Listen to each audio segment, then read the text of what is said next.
Mistress, it's time for a Patreon review. It's terrible. And the day was going so well, too. It's called Grandpa's Magical Toys. Do you want me to just send it over by courier, or should I come over and give it to you in person and tell you how much you suck? No, I'll just get it myself.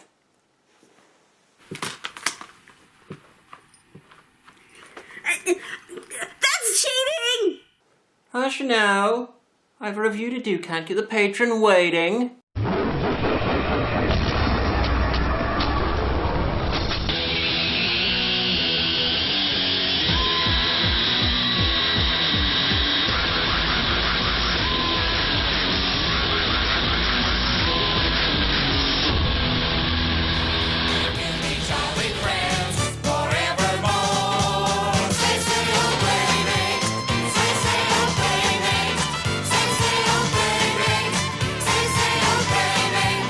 We Sing was a series of kids' songbooks from Price Stern Sloan, which just sounds like the punchline to a dirty limerick.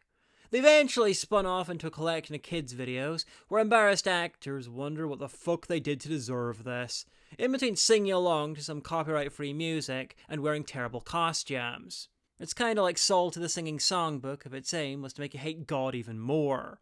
This is the third We Sing video release, Grandpa's Magical Toys, and outside of the Catholic Church, it is seemingly the greatest delivery system for paedophile jokes ever conceived by man. And it was requested by someone who really wanted to see me suffer.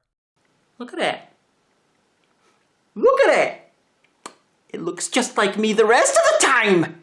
It's about Grandpa, an old man made of accidental implications, inviting his grandson and friends to visit his magical playroom. And frankly, we're lucky that he had the wherewithal to clean up all the blood and semen before they arrived. It looked like August Underground fucked toys in there before he spruced the place up a bit. Anyway, we start with a scent of mildew and all of Grandpa's magical toys. Where does he get those wonderful toys? There's a baker doll who's so high in his own supply he can see through time, some nondescript crap in a circle, and whatever else an intern won for a handful of tokens at an arcade. Thus far, the only room of toys less magical than these belonged to Leonard Lake. Hey too, cousin Susan. Kinda sad I can't have you killed again. It's like they really wanted child molester jokes. Oh my! What a morning! It feels like a special sort of day. Yeah, you're finally getting arrested. A special sort of day indeed. Anyway, Grandpa is kinda like Barney the dinosaur, but somehow even more prehistoric. Oh, that's odd. I'm sure I left it. Time to meet the kids. Oh, Peter, come in. Oh, and who might that be? It might be Sarah. It is Sarah. This film might be grating. It is grating! It is Sarah. Oh, well, Sarah, how do you do? You know, I don't like making the pedophile jokes. They're cheap, they're easy, they're obvious. But he looks like the pedophile from Family Guy. It'd be professional negligence not to. And this is David. Where did he go? He's a little bit shy. He's got a little bit of a survival instinct. David! Oh, do come in, Leonard. David.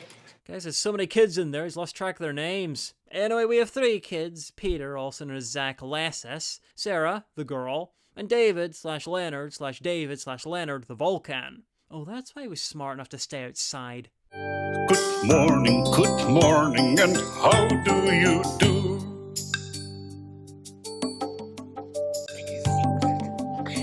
Good morning, I'm fine, how are you?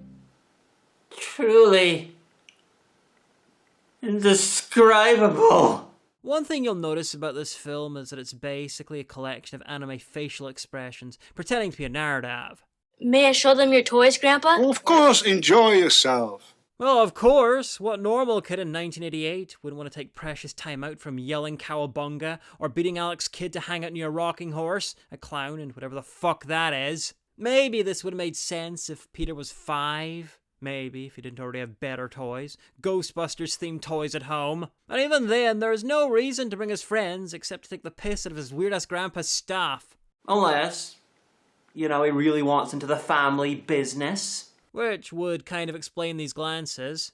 Of course, if he's going to do that, he's going to need to access Grandpa's really magical toys in the basement. Alas, he's misplaced the key. I seem to have lost a very important key. Can we help? Oh, well, yes. If you should see a golden key, let me know. It's very special. You sure have a special grandpa, Peter. Yeah, I know. Obvious joke almost literally writes itself, so I'm going to be obscure instead. You never told us your grandpa was Henry Darger, Peter. Yeah, I know. Say goodbye to Grandpa from Grandpa's Magical Toys, everyone. The guy might be 1/3 of the title, but he's also got shit to say, people to do, in either order. Wow, look at this room. It's full of the neatest things. Like I said, Grandpa made sure to clean up before you all arrived. No point in getting you terrified early. Oh, wait, I think he's talking about the cameras. The kids each gravitate to different toys. Sarah, the black kid, checks at the monkey. David, the fat kid, checks at a ball. I'm not sure if it's deliberate, though. I'm unconvinced this film has enough brains to actually be racist or fatphobic. It kind of feels like wondering if Moss can hate redheads. And if any Moss wants to tweet, "Not all Moss at me," then feel free to put it somewhere I can ignore it. Like Twitter.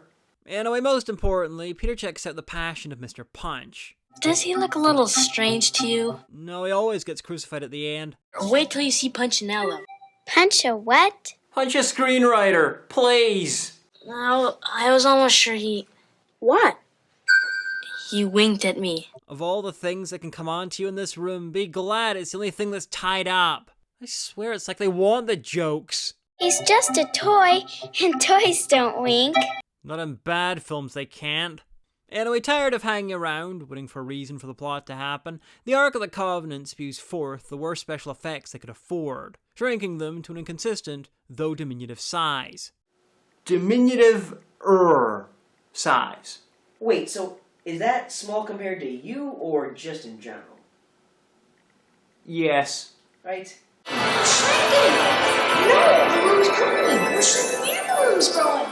Well, they're taking it better than I would, but that makes sense. Americans tend to have very little to live for. Well, that's much more threatening now that they're the same size. Hi, Peter! Oh, I've been watching you for years. I even winked at you once. No, I was almost sure he winked at me. Years, I even winked at you once. Okay, so the clown's gaslighting Peter. Good, I approve. I thought you were ready to visit us, but I guess it just wasn't time yet. What do you mean? Oh, there are just special times in your life when magical things happen. In this room, that'd mostly be the moment before the chloroform. But it only happens if you're young at heart. Also, Grandpa clearly knows about the toys. Is he also harvesting his victims' hearts? But we're kids. We are young. Oh, what? Yeah, but I said young at heart. How old you are doesn't make any difference. Punchinello was a failed libertarian candidate for president in the 1992 election. His platform of age is just a number, kids was popular, but his obsession with wearing that outfit in the debates lost him valuable support in the South, where they don't approve of men in makeup who aren't Trump. Could you help me out of my strings? Sure will help.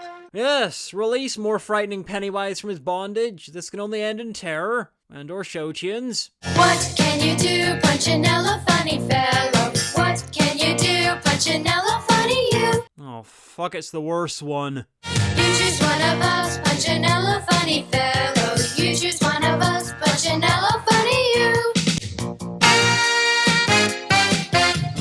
What can you do, Punchinello, funny fellow? What can you do, Punchinello, funny you? We can do it too, Punchinello, funny fellow. We can do it too, Punchinello, funny you. This is getting dangerously close to Michael Jackson's self-insert slash fiction.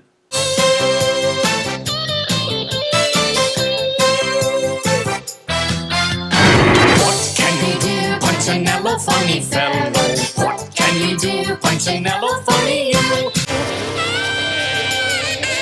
Don't present yourself like that, clown. At least get them drunk first.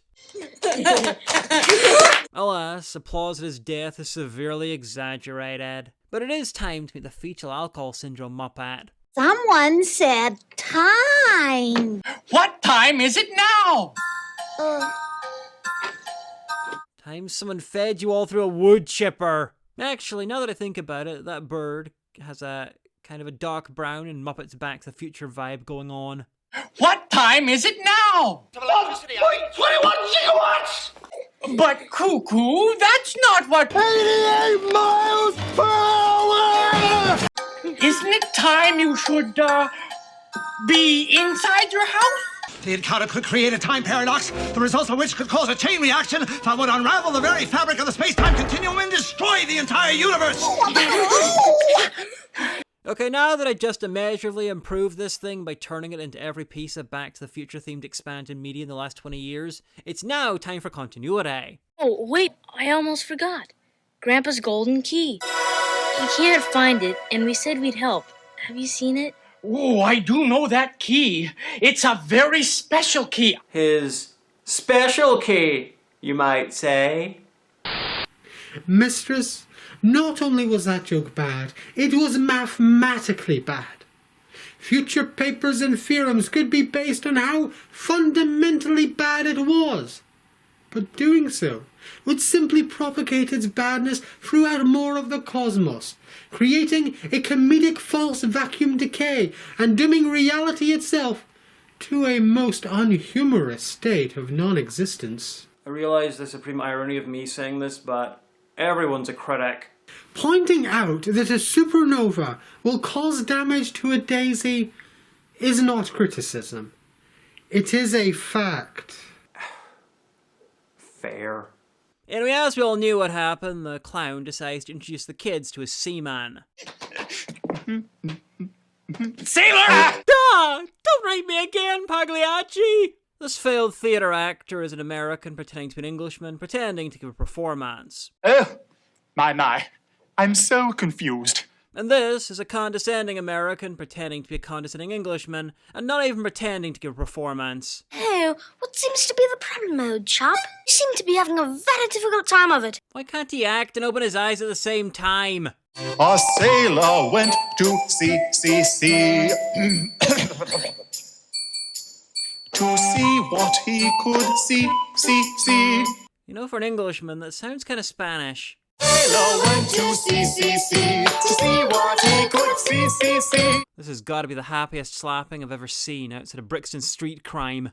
Have you ever in your long-legged life seen a long-legged sailor and his long-legged wife? No, I've never in my long-legged life seen a long-legged sailor and his long-legged wife. Beginning to think this whole section's nothing but a long-legged gay joke. Oh, that was wonderful! Well, I see you finally got Sailor straightened out. Sorry, Sarah, you're a beard now. Yes, isn't it splendid? All I needed was a partner. Anyway, because this whole film shares its basic structure with the first Rebel Moon, as in it spends its whole runtime introducing main characters and has no finale, it's time to celebrate with some repurposed Skinamax music. Because Captain Lou Albano here is the Muffin Man. Oh, do you know the Muffin Man, the Muffin Man, the Muffin Man? Well, yeah. He's a token straight. Do you know the Muffin Man who lives on Drury Lane? Lived on Drury Lane, it got too expensive and he downsized here.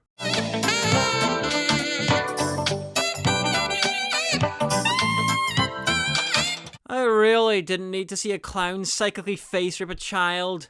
Oh, wait, that's a saxophone, I think. That's somehow worse! We all know the Muffin Man who lives on Drury Lane. Yeah! Oh, that was so much fun! It calls for muffins! Everything calls for muffins. He does like his muffins.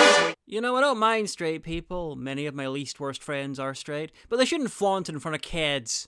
Oh dear! Well, I've run into so many friends today. I only have one muffin left. It's nice to have so many friends. Yes! Okay, that tiny exchange It's nice to have so many friends. Yes! is my favourite part of the film. It's like a frag grenade went off and a tiny shard of a much better, much weirder film got lodged inside this one. It's like a bravely turned into Baby's first Harmony Korine film. It's nice to have so many friends. Yes! Well, hold out your fist. Oh, boy. Punchinello. You had 2 earlier today. And you, sailor, you had 1 also. I've never watched Seinfeld, but I assume this is what it's like.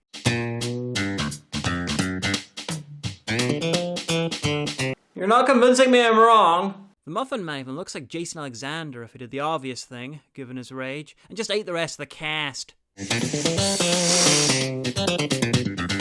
potato, 2 potato, 3 potato, 4, 5 potato, 6 potato, 7 potato more! Peter, my boy, the muffin is yours. Ah, well done, Mac Zorus. You apparently won. They decided to share it, though, via the power of the Great British Breakup. Yummy. I say. Okay, so we've gone about 4 minutes without a no-name actor embarrassing themselves, so let's stir things up a bit and bring in a named actor to embarrass themselves. Jackie Drew. She's notable among the actors in this because she was in Ash vs. Evil Dead. You the police? A lot of death around here lately. She only had like 2 lines and didn't die, so this is far more torturous. Anyway, she's playing the little Dutch girl who's much less obsessed with dykes than you might expect. More's the fucking pity. Hello. Okay, so she's New Amsterdam Dutch. What's that you're humming? Oh, it's just a silly old song some of my friends made up. There's something about her voice that feels kinda miscast. Maybe she'd have done better as a clown, like a Harley Quinn or something. My boyfriend's name is Mello. He comes from the land of Jello, with pickles for his toes and a cherry for his nose, and that's the way my story goes. Actually, maybe she's more like Harley if she got obsessed with the Mad Hatter instead. That'd at least explain the fucking swan in her head. Anyway, some clever person realised that as tiresome as this is, it was still in danger of coming in under time, so they decided to have a skipping contest, with jealous colour commentary from the Dutch girl. Oh, wow. Hey, you're pretty good. That's a little tricky. Yeah, I like to do those too. Oh.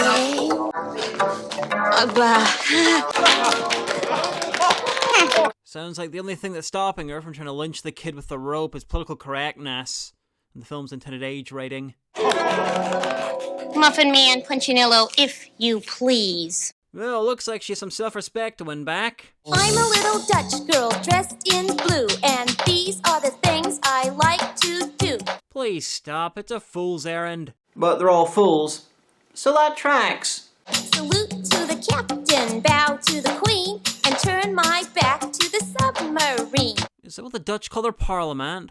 Whoops, they forgot to dub her clogs hitting the hardwood floor. Don't worry, I'll fix that. I'm a little Dutch girl dressed in blue, and these are the things I like to do. Much better. I love coffee, I love tea. I want Sarah to come in with me. Ah, there's the dyke. At least if the room floods, these two will know what to do. I love coffee, I love tea. I want Sailor to come in with me. They'll make an honest man of you yet, sailor, whether you like it or not. Of course, the rope's too short, so Punchinello needs to make the semi-flaccid tackle that he's holding over his groin glow white and lengthen. But it often does that when interacting with seamen. Freud said that sometimes a jump rope is just a jump rope. Yeah, well, sometimes it's a big white dick. I want Peter to come in with me. Come on in, Punch has enough rope to satisfy you all. A whole generation of amateur actors' careers were sacrificed to this orgy of pure cinema. Now this is just double Dutch.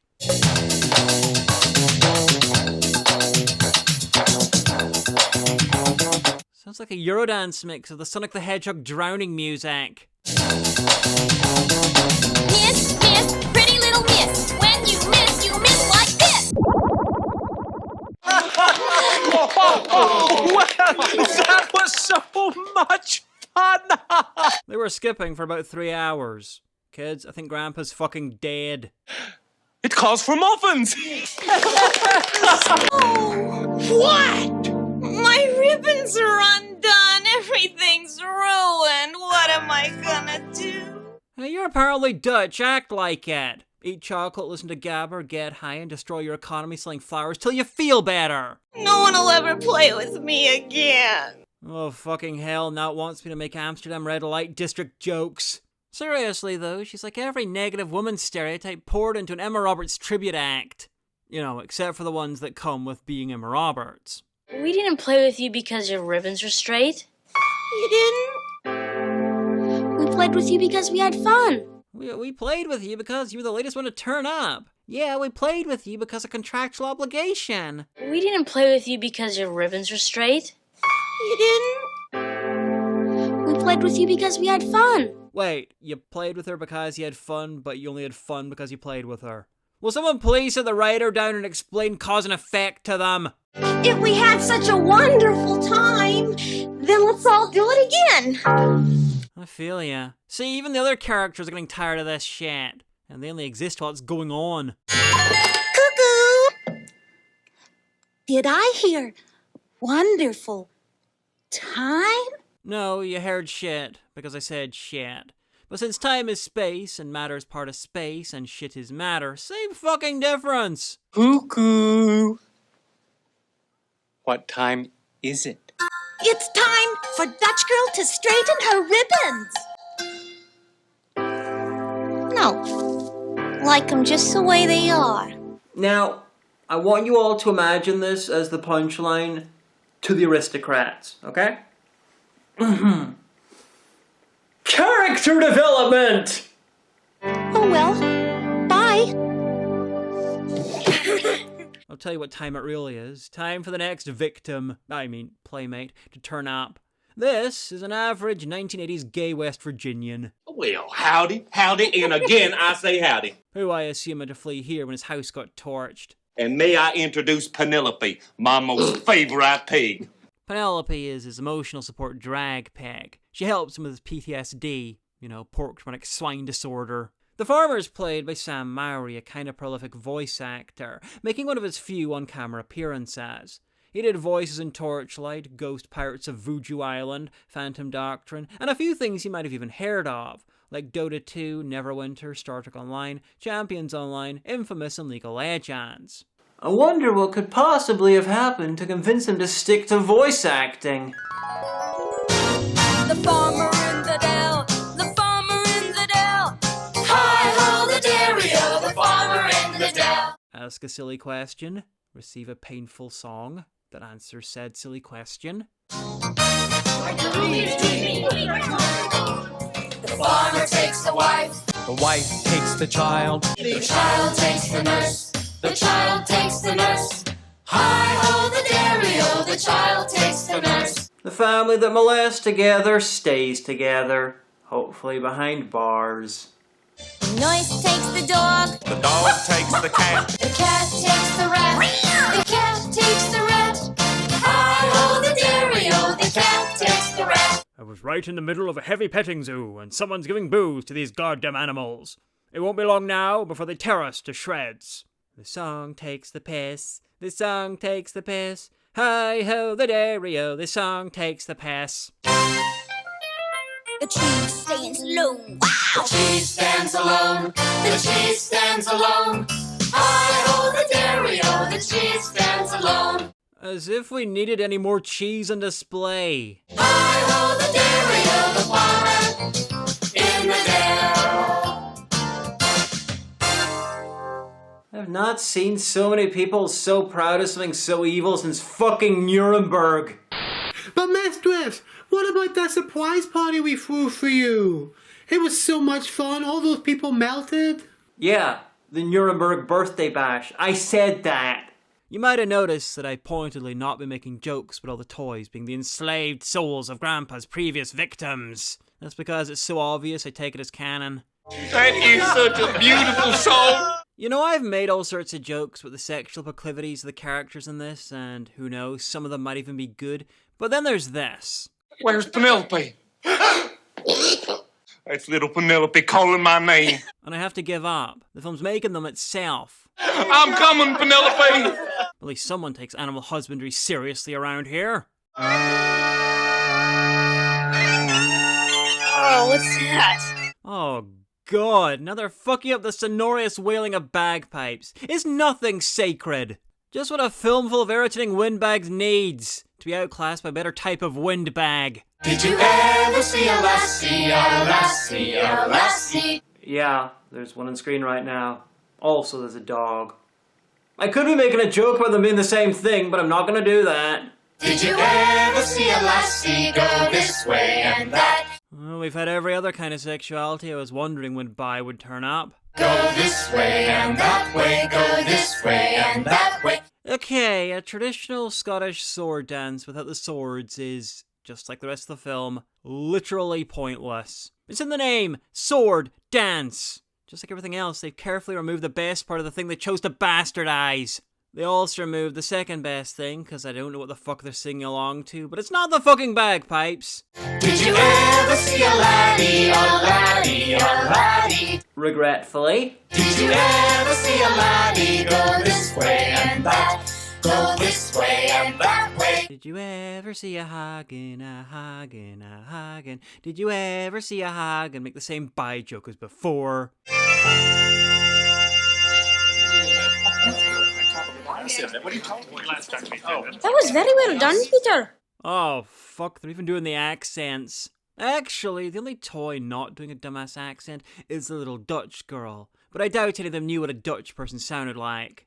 And the clown, but clown's not a nationality. And if it was, it'd sound American. Or, you know, like me. Globule, Hyperion, Hieronymus Bosch, the not-so-great Pagliacci. How did you know my name? Well, I've been watching you since you were a wee bit of a thing. Hey Peter, have you ever watched movies about Highlanders? You ever been in an Irish prison? I'm asking you if you ever seen a piper naked? You know, it's probably a blessing that Peter's too stupid to work out what the fuck's going on. Anyway, time for an impromptu gymnastics break. Ooh, take it away, Sarah!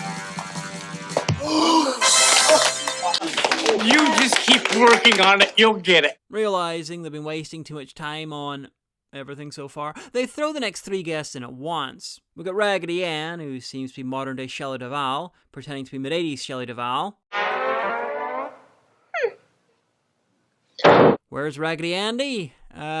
Still frozen in the Raggedy Overlook, after Raggedy Ann escaped with her kid, Raggedy Annabelle. Anyway, there's also the monkey. I'm a monkey! He's on a journey to the west of the room. Doug Jones, sure to be waxing poetic of his worst ever role. We're trying to get his act together, and we need your help. Even if I do have the sharpest mind. And now that I've given you enough time to go on IMDb and confirm that it's him, I can reveal that that was a joke. A twofer, actually, because it's not Doug Jones, and it wouldn't be his worst role by far. Sharp, get it? I have the sharpest. Oh, and there's also a Jack in the Box. Jack! What? Perfect. No notes. Comments just make the review longer.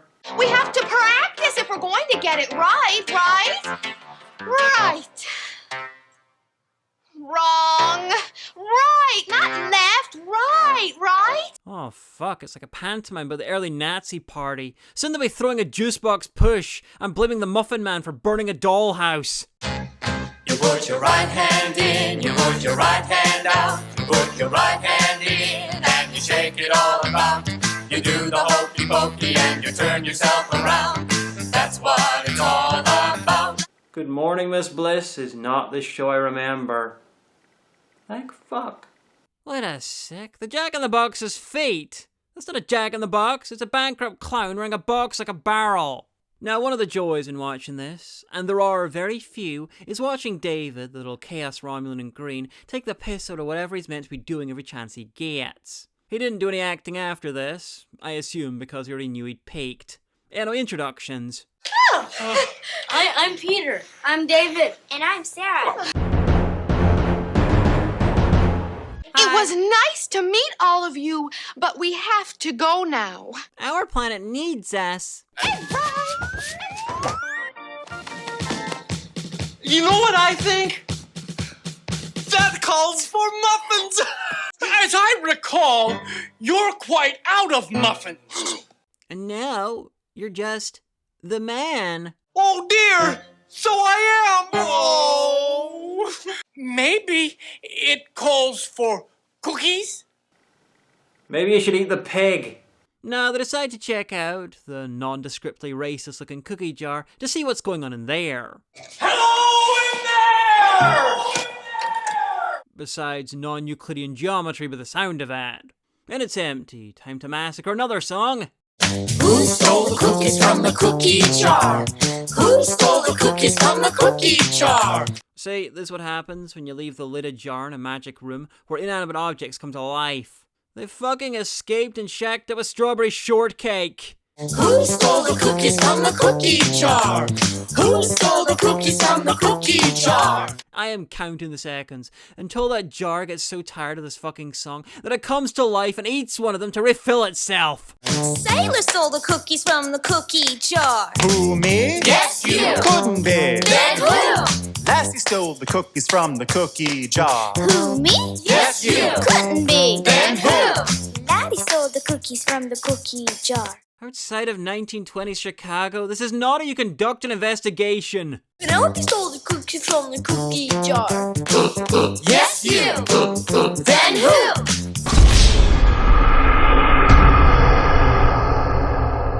Punchinello stole the cookies from the cookie jar. Who, me? Yes, you. Couldn't be. Then who? No one.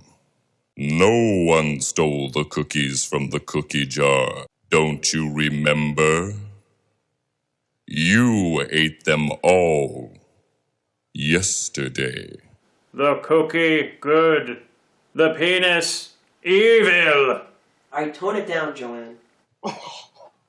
Oh, cookie jar, you're right! Okay, who cast Barry actually white? Nah, that's Sam Mowry, keeping his embarrassment off screen for the first time. We must remember never to do it again. Oh my gosh! I just remembered something else I forgot. That there's meant to be a plot. I'm confused. Did you remember or did you forget? Well, at first I forgot. But then all this forgetting made me remember. Fuck, it's turning into eternal sunshine of the smooth-brained mind. Remember what? Remember not to forget to look for Grandpa's golden key. Oh, yes, the key! Ah, yes, the notorious case of the missing key. Where shall we look? We'll look high and low, in and out, up and down. Penelope, there you are. Farmer, it is very unlikely to be up there, and that is not an appropriate eye to look with. Anyway, the pig vainly tries to escape, and they all get distracted by yet more bollocks. Roll that red ball down to town. That's not red! Oh, wait, sorry, yes it is. I'm not used to that level of competence. You see, this is what happens when you castrate a pig off screen in a magical room of whimsy. 1, 2, 3, 4, 5, 6, 7, 8, 9, 10. This is what madness sounds like.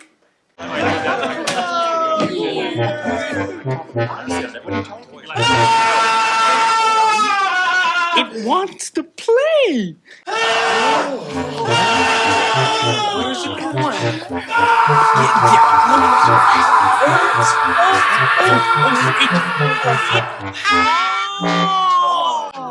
Yeah.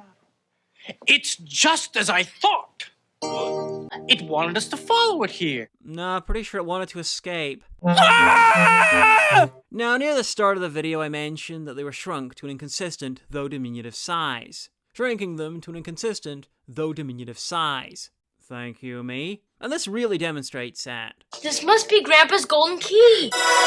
You could have just followed the sound effect. Anyway, that's meant to be a normal-sized key, but in other shots, they just about come up to the window, which is about knee height. So in the shots with the key, they're about 4 inches tall, and in the shots with the window, they're at least 3 times that. Continuity is for the weak, and this film is weak, but it's got nothing to do with continuity. Anyway, now that the key's found, the clown's gonna give it a celebratory hump.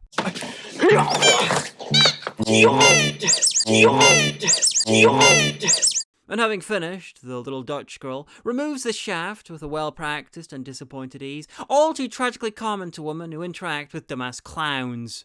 We're about 10 minutes from the end, just in time for yet more characters.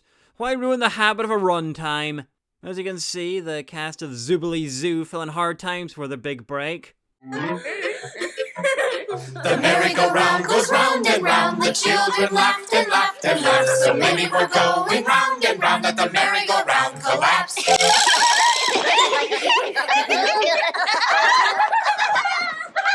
Oh, fuck, they've released the furries. I know you want a good review movie, but too little too late.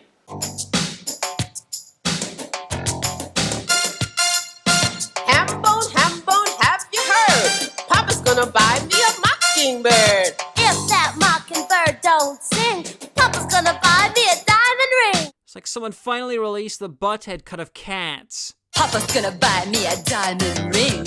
If that diamond ring don't shine, Papa's gonna buy me a fishing line. Hambone, where you been? I've been around the world and I'm going again. Hambone. You know, I wondered how long someone could go without being kinda racist in 1988. Apparently about 45 minutes.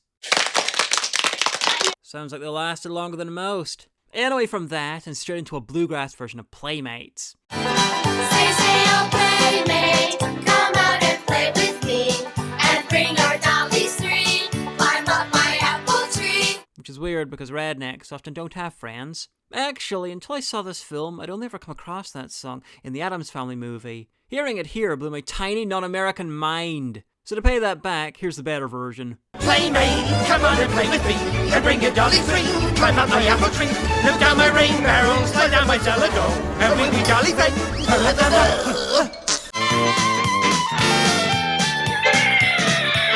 Farmer! Not in front of the children. Say, oh playmate, come out and play with me. And bring your dollies three, climb up my apple tree, Slide down my rain barrel. slide down my cellar door. Well, sounds like this experience has given the kids' joy of playtime a revival. Time to spread the good news of the new god Milton Bradley. Grandpa's coming! Your place is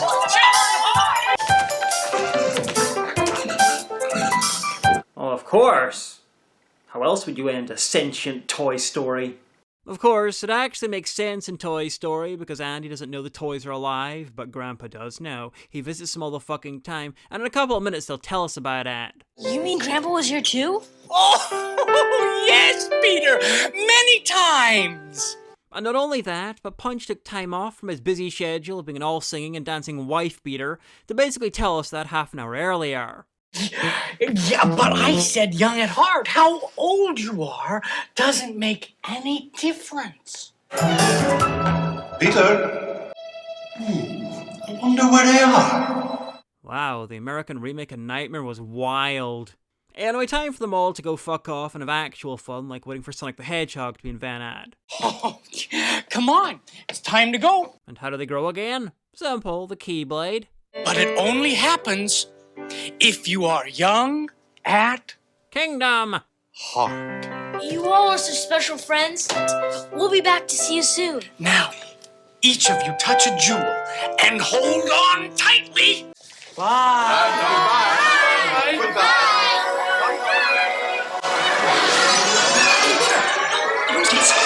It was so much fun. Oh, there you are. Oh, you found my key. Sorry I was away for 36 hours, children. You have no idea what incontinence is like at my age. I might be young at heart, but my prostate's old as fuck. Anyway, Grandpa's unexpectedly chill for finding out that the kids got into his cocaine. I think you're almost ready to hear about these things.